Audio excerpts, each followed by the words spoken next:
How y'all doing? David Ocasio here. And you know, I'm here to finish reading the steps. If you're watching this on YouTube, please like and subscribe. Um, and let's jump right in. Step 5. Admitted to God, to ourselves, and to another human being the exact nature of our wrongs. All of AA's 12 steps ask us to go contrary to our natural desires. They all deflate our egos. When it comes to ego deflation, few steps are harder to take than 5, but scarcely any step is more necessary to long-term sobriety and peace of mind than this one. In AA, experience has taught us we cannot live alone with our pressing problems and the character defects which cause or aggravate them. If we have swept the searchlight of step 4 back and forth over our careers, and it has revealed in stark relief those experiences that we'd rather not remember. If we have come to know how wrong thinking and action have hurt us and others, then the need to quit living by ourselves with those tormenting ghosts of yesterday gets more urgent than ever. We have to talk to somebody about them. So intense, though, is our fear and reluctance to do this, that many AAs at first try to bypass step 5. Ooh. We search for an easier way, which usually consists of the general and fairly painless admission that when drinking, we were sometimes bad actors. Then, for good measure, we add dramatic descriptions of that part of our drinking behavior which our friends probably know about anyhow.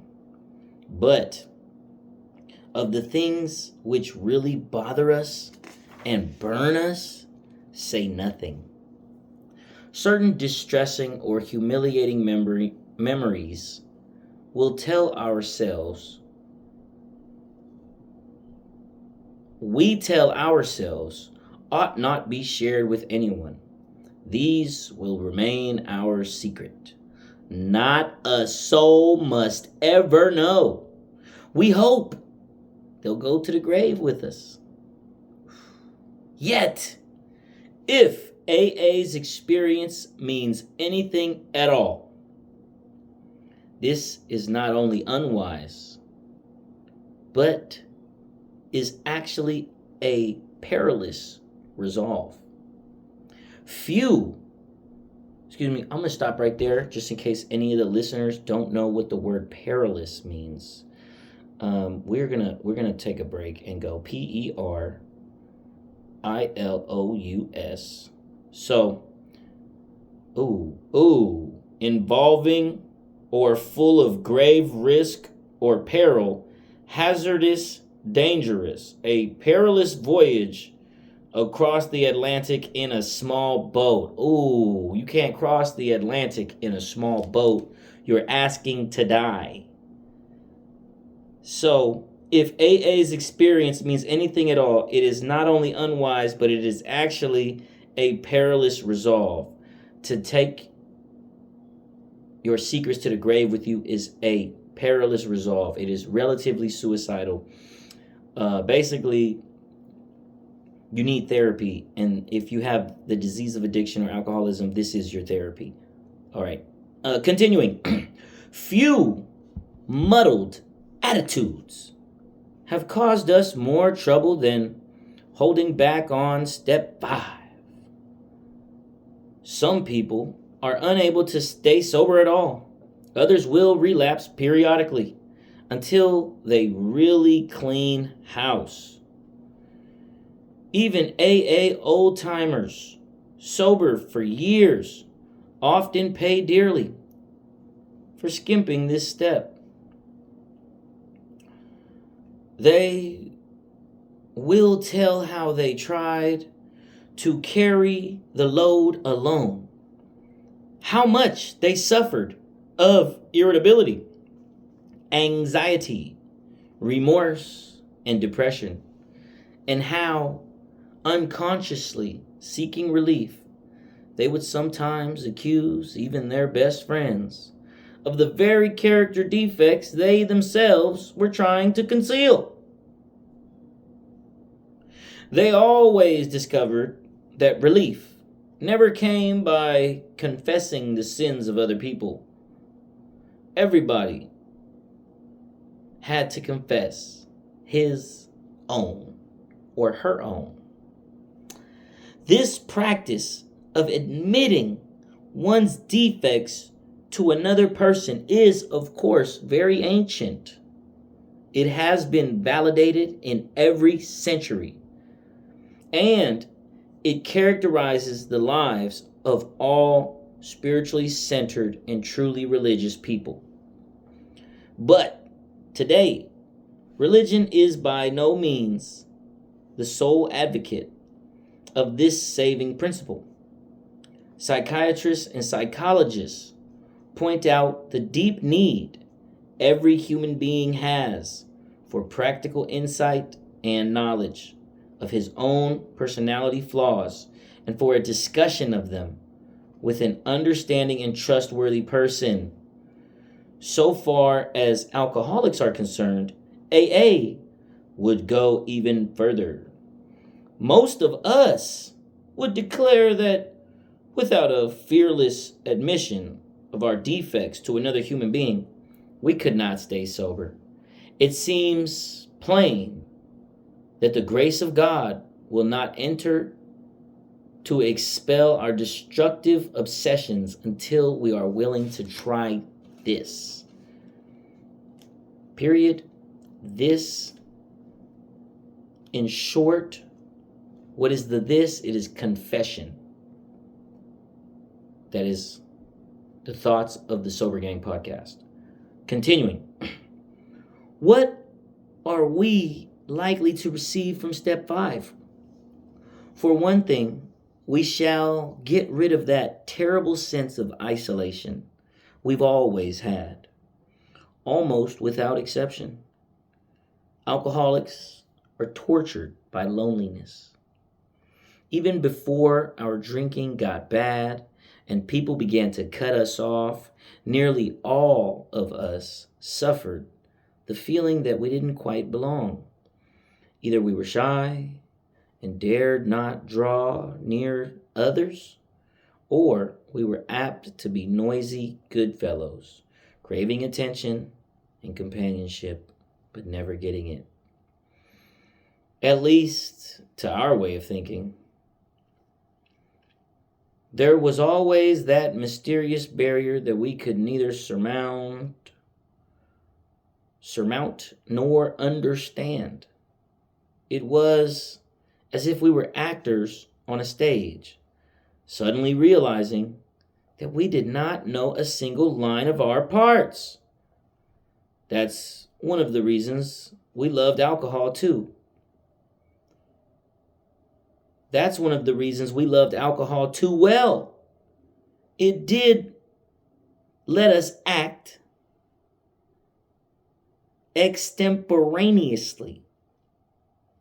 But even Bacchus boomeranged on us. Stop right there. What is Bacchus? Okay, I'm not going to pretend to do that for the reader. I don't know what Bacchus is.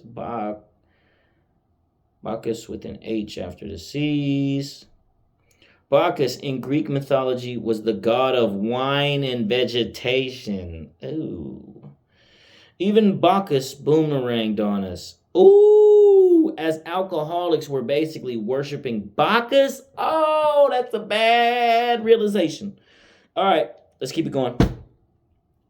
When we reached AA for the first time in our lives, stood among people who seemed to understand, the sense of belonging was tremendously exciting. We thought the isolation problem had been solved, but we soon discovered that while we weren't alone anymore in a social sense, we still suffered many of the old pangs of anxious apartness. Until we had talked with complete candor about, until we had talked with complete candor of our conflicts and had listened to someone else do the same thing, we still didn't belong. Step 5 was the answer. It was the beginning of true kinship with man and God. This vital step was also the means by which we began to get that feeling that we could be forgiven, no matter what we had thought or done. Often, it was while working on this step, our sponsors or spiritual advisors, that we first felt truly able to forgive others, no matter how deeply we felt they had wronged us. Our moral inventory had persuaded us that all around forgiveness was desirable, but it was only when we resolutely tackled step 5 that we inwardly knew we'd be able to receive forgiveness and give it too. Another great dividend we may expect from confiding our defects to another human being is humility. Humility, period. Humility is the other great dividend. All right, let's keep going. A word often misunderstood. To those who have made progress in AA, it amounts to a clear recognition of what and who we really are, followed by a sincere attempt to become what we could be. Therefore, our first practical move toward humility must consist of recognizing our deficiencies. No defect can be corrected unless we clearly see what it is. But we shall have to do more than see. The objective look at ourselves, the objective look at ourselves we achieved in step 4 was, after all, only a look. All of us saw, for example, that we lacked honesty and tolerance, that we were beset at times by attacks of self-pity or delusion of personal grandeur. But while this was a humiliating experience, it didn't necessarily mean that we had yet acquired much actual humility, though now recognized our defects were still there. Something had to be done about them. And we soon find that we could not wish or will them away by ourselves. More realism and therefore more honesty about ourselves are the great gains we make under the influence of step 5. As we took inventory, we began to suspect how much trouble self-delusion had been causing us. This had brought a disturbing reflection. If all our lives we had more or less fooled ourselves, how could we be so sure that we weren't still self-deceived? How could we be certain that we had made a true catalog of our defects and had really admitted them, even to ourselves, because we were still bothered by fear, self-pity, and hurt feelings. It was probable we couldn't appraise ourselves fairly at all.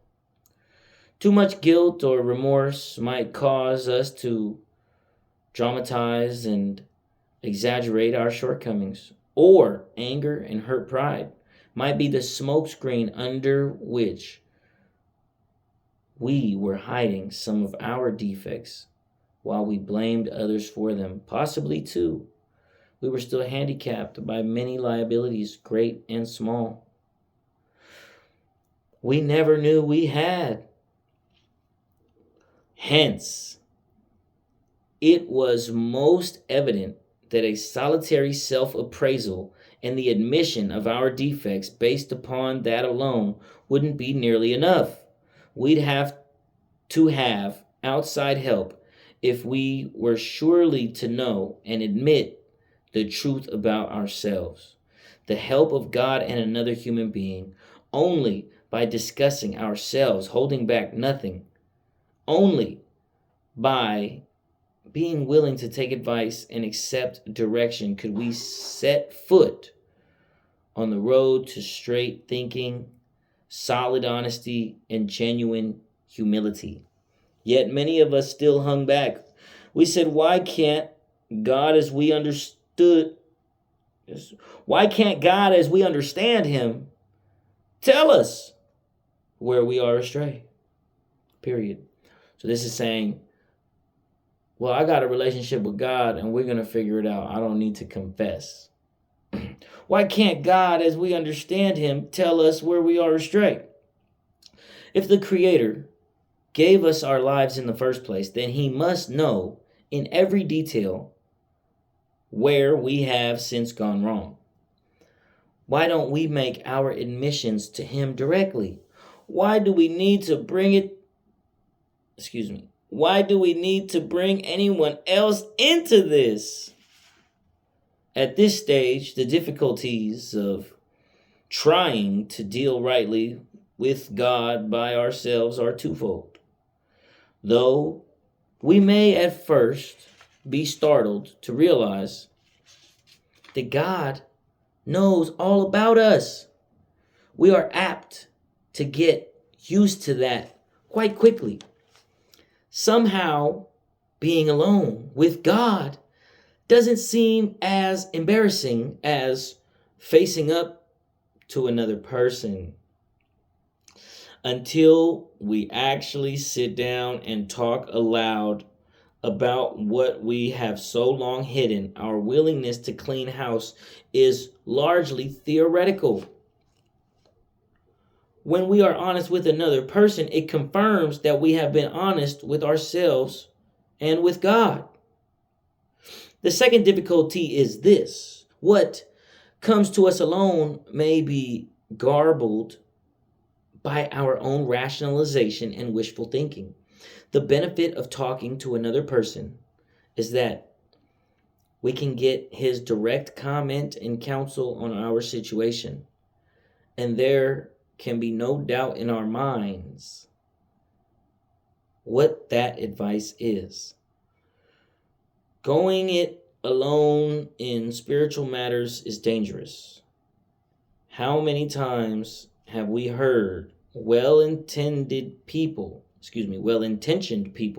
claim the guidance of God when it was all too plain that they were sorely mistaken, lacking both practice and humility. They had deluded themselves and were able to justify the most errant nonsense on the ground that this is what God told them. It is worth noting that people of very high spiritual development almost always insist on checking with friends or spiritual advisors the guidance they feel they have received from God. Surely then, a novice ought not lay himself open to the chance of making a foolish, perhaps tragic, blunders in the fashion. Say that again. Surely then a novice ought not lay himself open to the chance of making foolish, perhaps tragic blunders in this fashion. While the comment or advice of others may be by no means infallible, it is likely to be far more specific than any direct guidance we may receive while we are still so inexperienced in establishing contact with a power greater than ourselves. Our next problem will be to discover the person in whom we are to confide. We ought to take much care, remembering that prudence is a virtue which carries a high rating. Perhaps we shall need to share with this person facts about ourselves which no others ought to know. We shall want to speak with someone who is experienced, who not only has stayed dry, but has also been able to surmount other serious difficulties perhaps like our own. This person may turn out to be one's sponsor, but not necessarily so. If you have developed a high confidence in him and his temperament and problems are close to your own, then such a choice will be good. Besides, your sponsor already has the advantage of knowing something about your case. Perhaps, though, your relation to him is such that you would care to reveal only a part of your story. If this is the situation, by all means do so, for you ought to make a beginning as soon as you can. It may turn out, however, that you'll choose someone else for the more difficult and deeper revelations. This individual may be entirely outside of AA, for example, your clergyman or your doctor. For some of us, a complete stranger may prove the best bet. The real test of the situation, the real tests of the situation are your own willingness to confide and your full confidence in the one with whom you share your first accurate self-survey. So step 4 is being called like a self-survey. Let's continue. Even when you found the person, it frequently takes great resolution to approach him or her. No one ought to say the AA program requires no willpower. Here is one place you may require all you've got. Happily, though, the chances are that you will be in for a very pleasant surprise when your mission is carefully explained and it is seen by the recipient of your confidence how helpful he can really be. The conversation will start easily and will soon become eager. Before long, your listener may well tell a story or two about himself, which will place you at even more ease. Provided you hold back nothing, your sense of relief will your sense of relief will mount from minute to minute. The dammed up emotions of years break out of their confinement and miraculously vanish as soon as they are exposed. As the pain subsides, a healing tranquility takes its place. And when humility and serenity are so combined, something else of great moment is apt to occur. When humility and serenity are combined, great moments occur. Many in AA, once agnostic or atheistic, tells us that it was during this stage of step 5 that he first actually felt the presence of God. And even those who had faith those who had faith already often became conscious of God as they never were before. This feeling of being at one with God and man, this emerging from isolation through the open and honest sharing of our terrible burden of guilt, brings us to a resting place where we may prepare ourselves for the following steps toward a full and meaningful sobriety. That was step 5, ladies and gentlemen. Step 5 in the 12 and 12.